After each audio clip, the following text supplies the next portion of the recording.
La oración es una invitación a preguntarnos, ¿cómo nos presentamos ante Dios?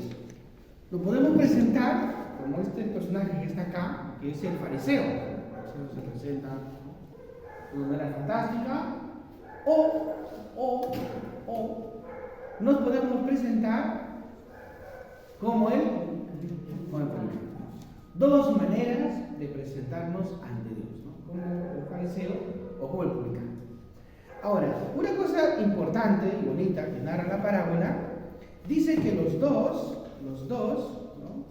Tanto el fariseo como el publicano, habían subido, ¿a dónde? Al templo. Para un judío hay lugares que son sagrados, como para nosotros. Nuestra casa es valiosa, ¿no? Nuestro cuarto es un lugar sagrado, íntimo, ¿no? Pero en nuestra fe hay lugares que son sagrados. Y algo sagrado para nuestra fe es como nuestra parroquia. Pues para los judíos, el lugar más sagrado era el templo. El templo de Jerusalén es el lugar más sagrado. Porque un templo, uno va, ¿a qué va un templo? ¿A chismosear? No, a orar, a hablar con Dios, a presentar sus ofrendas, ¿no? O sea, el lugar más sagrado. La ley mandaba una vez al mes. ¿Y este fariseo cuántas veces ayunaba? 2 veces a la semana. 2 veces a la semana. 2 veces a la semana. Era un hombre que tenía un dominio sobre sí. No era cualquier persona. ¿Qué más? Dice, doy el diezmo de todas mis ganancias. Este era más bravo que los evangélicos, ¿no? El evangélico daba el 10%, ¿no? Pero él estaba de todas sus ganancias. Porque los fariseos tenían propiedades. ¿Cómo se llama el fariseo que donó o compró una tumba para Jesús? José de Arimatea. Los fariseos tenían ingresos, porque tenían, eran negociantes. ¿Quién le pagó las 30 monedas de plata a Judas? Los fariseos. Anás, Caifás, ¿no? ¿Cómo oraba el fariseo? ¿En qué postura? ¿Sentado o de pie? De pie. De pie. Dice, mirando, de pie. Erguido, dice. Erguido. Y el fariseo, perdón, el publicano, ¿cómo oraba? Con la cabeza agachada. ¿Quiénes eran los publicanos? En la Biblia, en la Escritura, aparecen varios publicanos. Un publicano famoso, famosísimo, era uno chatito. ¿Cómo se llamó? Saqueo. Y era saqueador. Y los publicanos tenían un oficio un poquito vergonzoso, terrible. O sea, era un trabajo, en verdad. Pero un trabajo que generaba el desprecio de los judíos. Porque cuando llegó el Imperio Romano y conquistó la Palestina, estableció unos impuestos. Tendrán la paz romana, respetamos sus costumbres, su religión, su culto, pero eso sí, tienen que pagar un impuesto. Los aranceles, ¿no? Impuestos. Y resulta que ¿quiénes hacen esto? Un fariseo no lo hacía. Entonces había un grupo de judíos que llaman los publicanos, que ellos tenían que encargarse de recaudar los chivilines, el dinero. Entonces esto era mal visto, porque los publicanos, cuando cobraban los impuestos, le subían 5%. Entonces ese oficio lo tenían los publicanos. Y eran considerados los publicanos como traidores a la patria. Y miren qué curioso, porque Jesús escogió como discípulo suyo a un publicano. ¿Cómo se llamó? Mateo. Mateo es el último de los elegidos.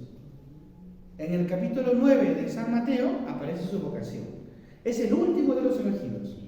El último, de lo cual Jesús llamó para ser discípulo, fue Mateo. Porque los publicanos, por su oficio, no podían entrar al templo. ¿Por qué creen que se quedó al final? Porque estaba avergonzado. Dos hombres totalmente distintos. Uno era intachable, piadoso, y el otro un pecador público. Y cada uno pues se presenta ante Dios. Entonces aquí tampoco es que vamos a elogiar al publicano, tampoco vamos a decir que vamos a ser corruptos, ¿no? Sinvergüenzas, estafadores, ¿no? Eso sería fatal, ¿no? Fatal. Pero Jesús pone el ejemplo de dos personas, qué es lo que tienen en su interior, no su obra, sino en su interior. ¿Y qué es lo que dice el publicano?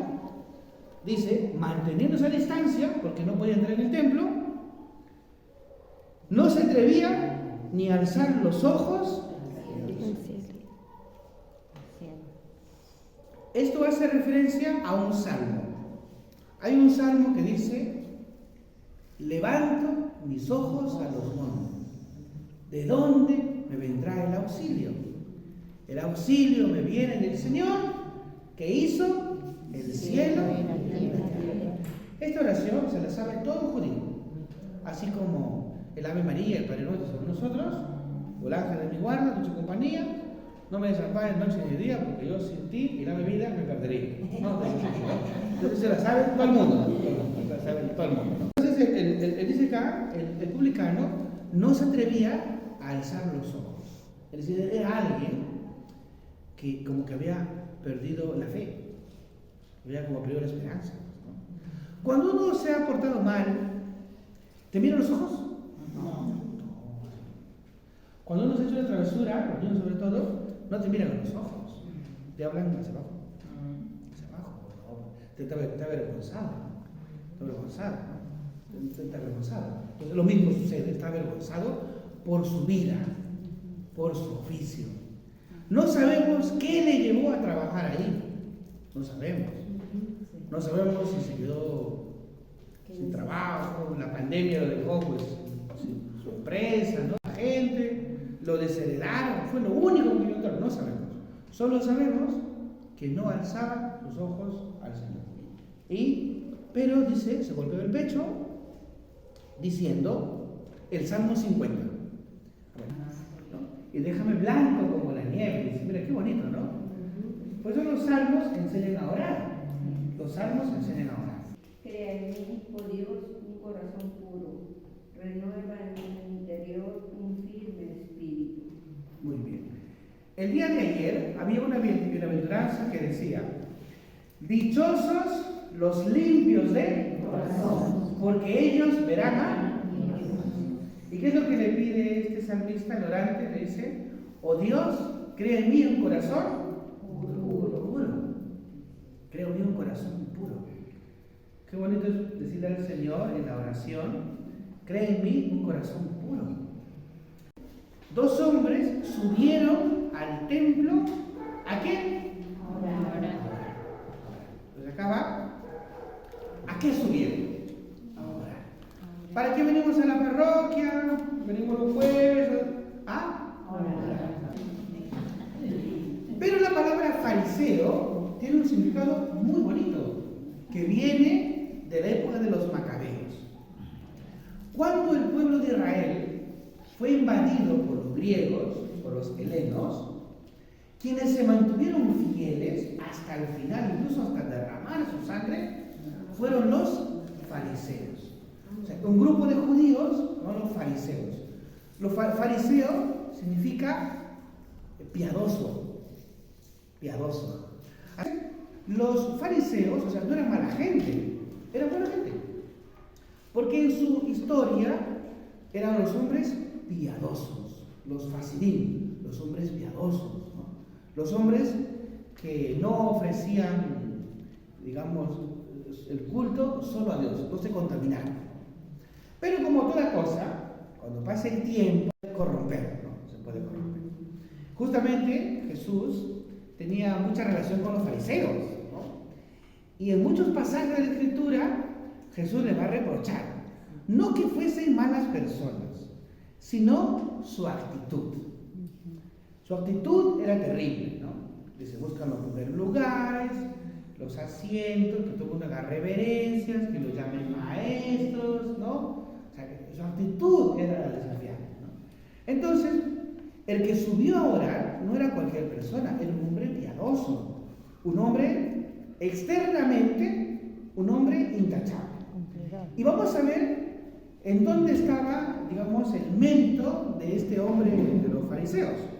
Y lo vamos a encontrar en el versículo 10 en adelante. A ver, dice, el fariseo, ¿no?, de pie, oraba en su interior de esta manera. Vamos a leer esa parte. ¿Qué es lo primero que dice el fariseo? Oh Dios. Oh Dios. Reconoce a Dios. Oh Dios. Oh Dios.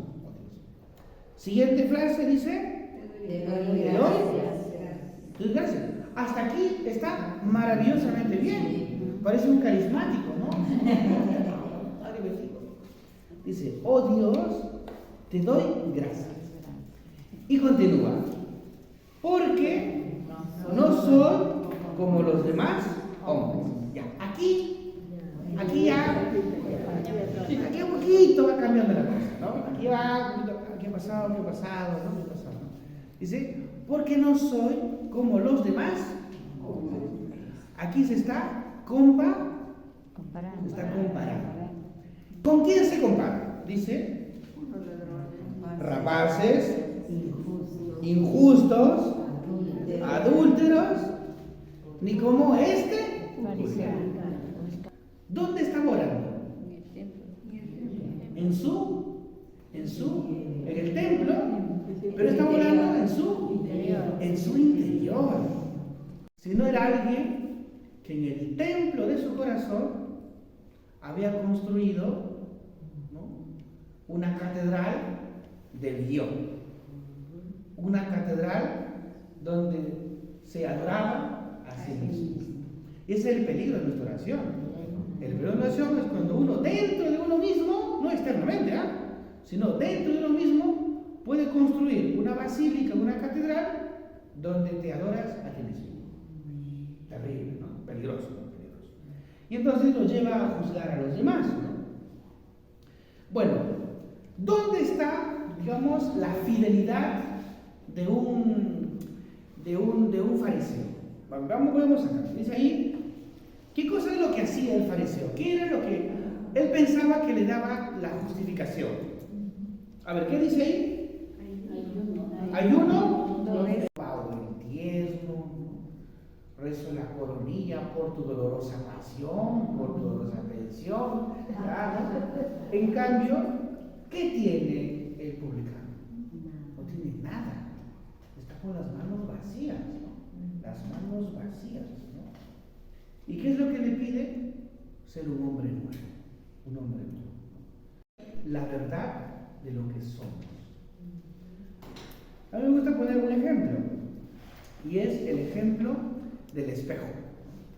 Cuando tú te pones delante de un espejo, yo lo comentaba una vez, tú ves tu reflejo, lo ves, ¿no?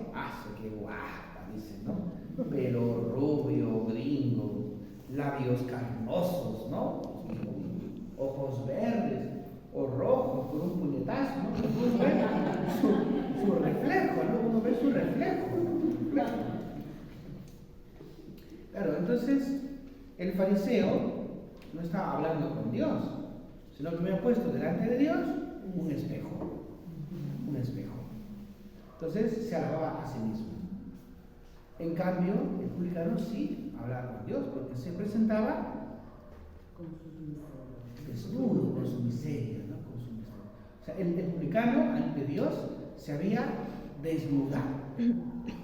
No fue al concierto de Tony Rosado, que desnuda, ¿no? La oración es desnudarse ante Dios, es abrir el corazón.